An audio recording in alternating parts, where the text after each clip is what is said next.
Good morning students, welcome to our B Ed online class. आज की कक्षा में हम लोग टीचिंग ऑफ साइंस के तहत हम लोग जीन पियाजे द्वारा प्रस्तुत संज्ञानात्मक विकास की आवश्यकताओं की विशिष्टीकरण या विशेषताओं को पढ़ेंगे। पहला, संज्ञानात्मक बुद्धि विकास अवस्था जन्म से 2 वर्ष तक। यहाँ पर विभेद और नामांकन करने की अवस्था होती है। पहला, मुख्यतः बाह्य उद्दीपन से निर्देशित होता है। बालक में भाषा ज्ञान नहीं होता, क्रिया के बाद चिंतन होता है। डेट मीन्स चिंतन के बाद क्रिया नहीं होता, क्रिया के बाद चिंतन होता है। प्रत्यक्ष ज्ञान एवं गामक क्रियाओं से प्रभावित होता है। पदार्थों को पहचानने लगता है। इस अवस्था में अंत तक माता पिता जानवरों आदि में विभेद कर सकता है तथा नाम जानने लगता है। इस अवस्था में दिशा व स्व विकसित ज्ञान होता है। समय वर्तमान यानी उसी समय की जानकारी रखता है। जगह आसपास के बारे में जानकारी रखता है। रुचिकर अनुभवों को बढ़ाने का प्रयास करता है।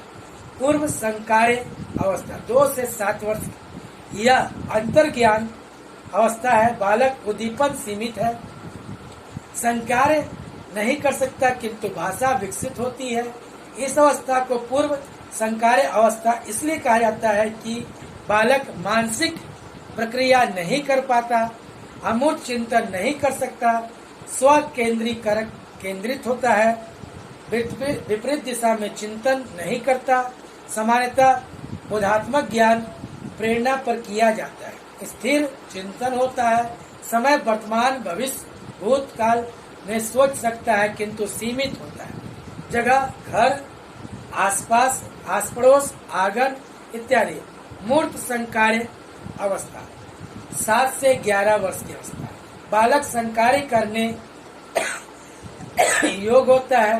छात्र विभिन्न संकार्य कर सकता है, जैसे संयुक्त करना, पृथक करना, भाग देना, घटाना, पुनरावृत्ति करना, विश्लेषण करना, चरों के प्रति सजग वर्गीकरण करना इत्यादि। औपचारिक संकार्य अवस्था 11 से 15 वर्ष। अमूर्त अभिव्यक्ति का विकास, इसको हाइपोथेटिकल या प्रोविजनल चिंतन का कार्य कर सकता है, संश्लेषण कर सकता है, स्व चिंतन का मूल्यांकन कर सकता है, कल्पना कर सकता है, अमूर्त चिंतन का कर सकता है, नैतिकता पर प्रश्न कर सकता है। विज्ञान शिक्षण में पियाजे के कार्य की उपयोगिता।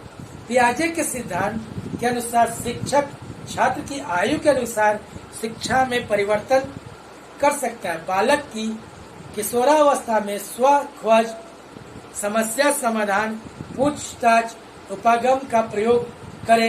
बाल्यावस्था में खेल द्वारा शिक्षा, कहानी विधि से शिक्षा, विज्ञान की से संबंधित तथ्यों को स्पष्ट करे। पियाजे द्वारा निर्धारित क्रम में विज्ञान के पाठ्यक्रम को व्यवस्थित किया जा सकता है। तीसरा, विज्ञान में विशेष शिक्षण कौशलों एवं युक्तियों को पियाजे ने सिद्धांत पर विकसित किया जा सकता है। प्रोफेसर वैदा ने पियाजे के योगदान को 3 मुख्य क्षेत्रों में विभक्त किया, जिनका शिक्षा में प्रयोग किया जा सकता है। वे निम्न हैं।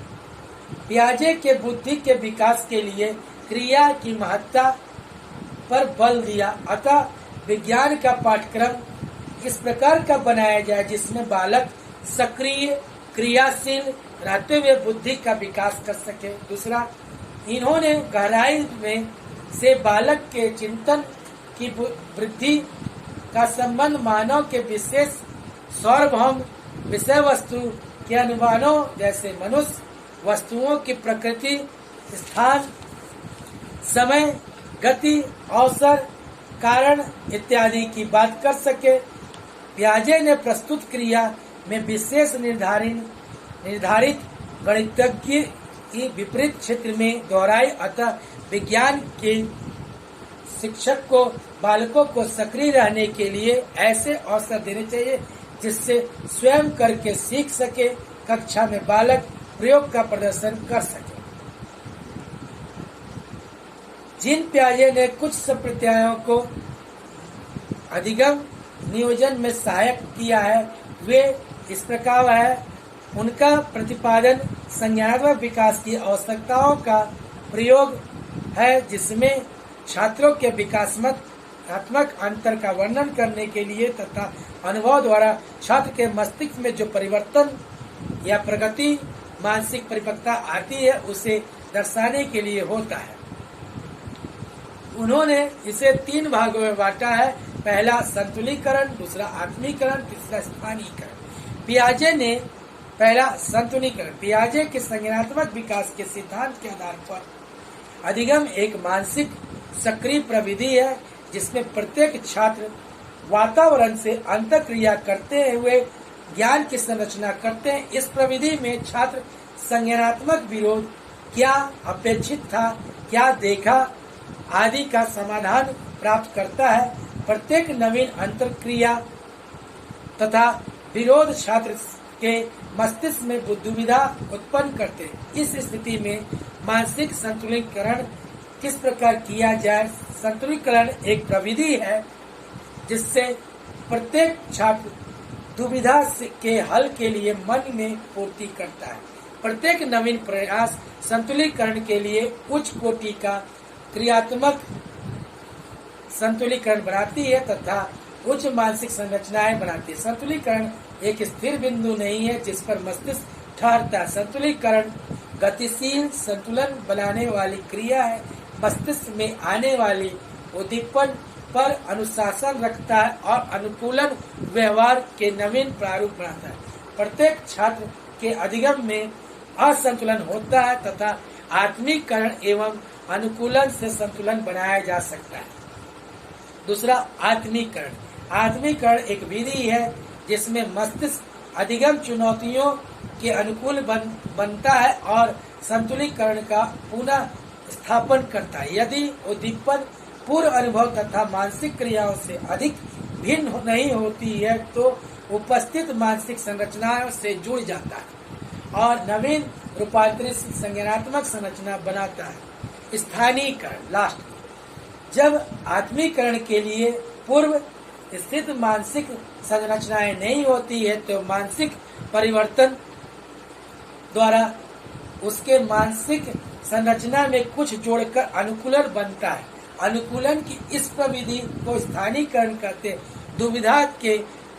दुविधा के समायोजन के लिए अनुकूलन बनता है। सामान्यतः अभ्यास में आत्मीकरण एवं स्थानीयकरण दोनों आपस से संबंधित है और दोनों प्रविधियां एक दूसरे के पूरक है। ये क्रियाएं अलगाव में नहीं होती है। अगली कक्षा में हम विज्ञान शिक्षा में पियाजे के विचारों की भूमिका पढ़ेंगे। धन्यवाद।